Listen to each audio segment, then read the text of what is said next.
और छत्तीसगढ़ हाईकोर्ट ने एनजीओ के नाम पर हुए 1000 करोड़ के घोटाले की सीबीआई जांच के आदेश दिए हैं।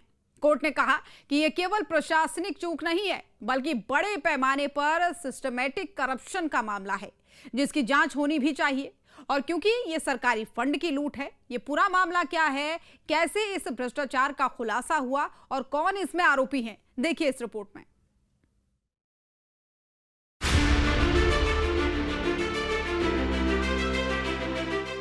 छत्तीसगढ़ में फर्जी एनजीओ के नाम सरकारी फंड की करीब 1000 करोड़ की लूट का खुलासा होने के बाद बिलासपुर हाईकोर्ट ने सख्त रुख अख्तियार किया है।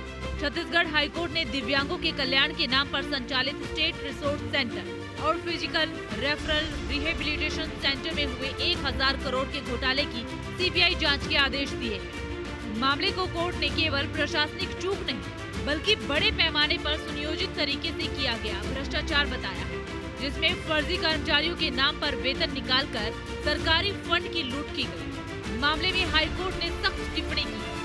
बिलासपुर हाईकोर्ट के जस्टिस पार्थ प्रीतम साहू और जस्टिस संजय कुमार जायसवाल की डिवीजन बेंच ने कहा कि इतनी बड़ी वित्तीय अनियमितताओं को केवल प्रशासनिक त्रुटि बताना न्याय संगत नहीं। राज्य सरकार अपने उच्च अधिकारियों को बचाने का प्रयास कर रही है। जांच आधी अधूरी और असंगत ये मामला केवल दिव्यांगों के अधिकारों से जुड़ा नहीं है, बल्कि करोड़ों रुपए की सार्वजनिक धनराशि के दुरुपयोग का।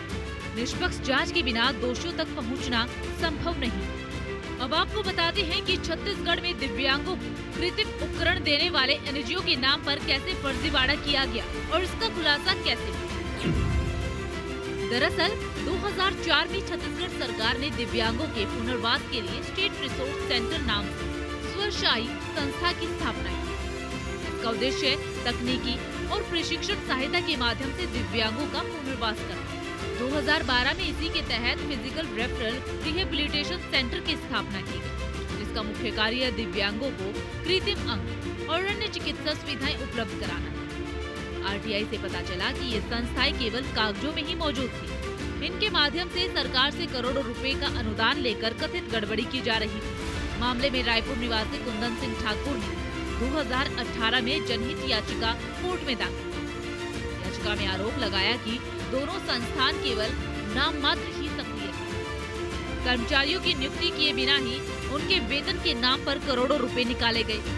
कुल मिलाकर इस घोटाले की राशि 1000 करोड़ रुपए से अधिक बताई जा रही है। इसमें यह था कि कुंदन सिंह ठाकुर अपने नियमितीकरण के लिए क्लास 3 में इसमें आवेदन लगाया था।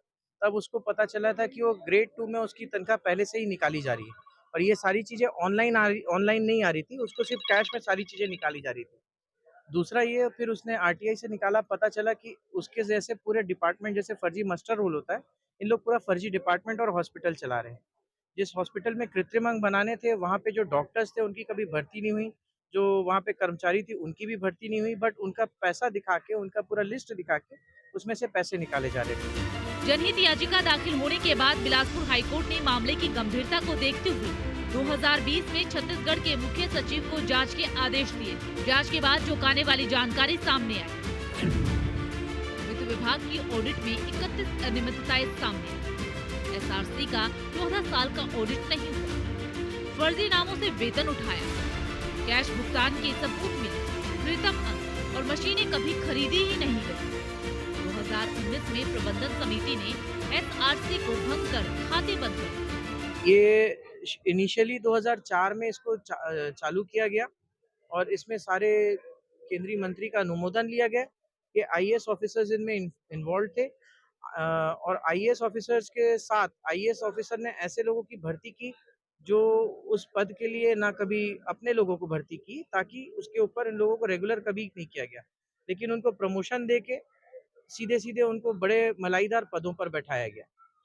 इसमें फिलहाल तो 12 लोगों का नाम है, आईएएस का नाम है, प्रशासनिक अधिकारियों का नाम है, लेकिन इसमें जैसे अभी पेंडोरा बॉक्स खुलेगा, इसमें बहुत सारे ऐसे लोग आएंगे जिनका नाम अभी एक-एक करके जहाँ पे जिलेवार इन लोगों ने गड़बड़ की है, तो सीबीआई इसमें कम से कम हमारे हिसाब से कम 30 से 40 लोगों को उठाएगी। इस पूरे मामले में रिटायर्ड आईएएस विवेक ढाल, MK Rao, Alok Shukla, Sunil Kujur, BL Agarwal, Satish Pandey, BP Shroti समेत कई नाम शामिल। इन अधिकारियों पर जांच की तलवार लटकी हुई। इधर इस 1000 करोड़ के घोटाले को लेकर छत्तीसगढ़ में सियासत भी तेज हो गई। सियासी आरोप प्रत्यारोप का दौर शुरू हो चुका है। 15 साल के रमन सरकार के दौरान प्रदेश में किस प्रकार से भ्रष्टाचार हुआ था, कमीशन खोरी हुआ था, गरीबों के योजनाओं के पैसे में डाका डाला था, उसका ये उदाहरण है।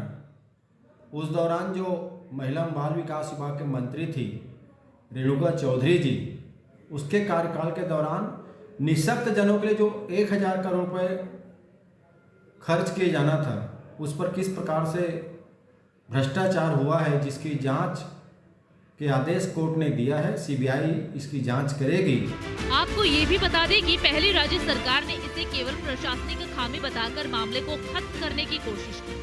वहीं सुप्रीम कोर्ट के आदेश के कारण जांच भी रोक दी गई। लेकिन अब बिलासपुर हाई कोर्ट के नए निर्देश मिलने पर जांच फिर से शुरू होने जा रही है। कोर्ट ने कहा कि राज्य सरकार और उसके विभाग अब तक मामले की तह तक जाने और जिम्मेदार अधिकारियों पर कार्रवाई करने में नाकाम रहे। हाई कोर्ट ने साफ किया कि मामले की गंभीरता और उच्च अधिकारियों की कथित संलिप्तता को देखते हुए सीबीआई को स्वतंत्र और निष्पक्ष जांच जारी रखनी होगी। हाई कोर्ट की डिवीजन बेंच ने सीबीआई को पहले से दर्ज एफआईआर के आधार पर दस्तावेज जब्त करने और जांच जल्द पूरी करने के निर्देश दिए। ऐसे में उम्मीद की जा रही है कि दिव्यांगों के नाम पर फर्जी एनजीओ चलाकर सरकारी फंड की बंदरबांट करने वाले अधिकारियों पर सख्त कार्रवाई होगी। Team news station.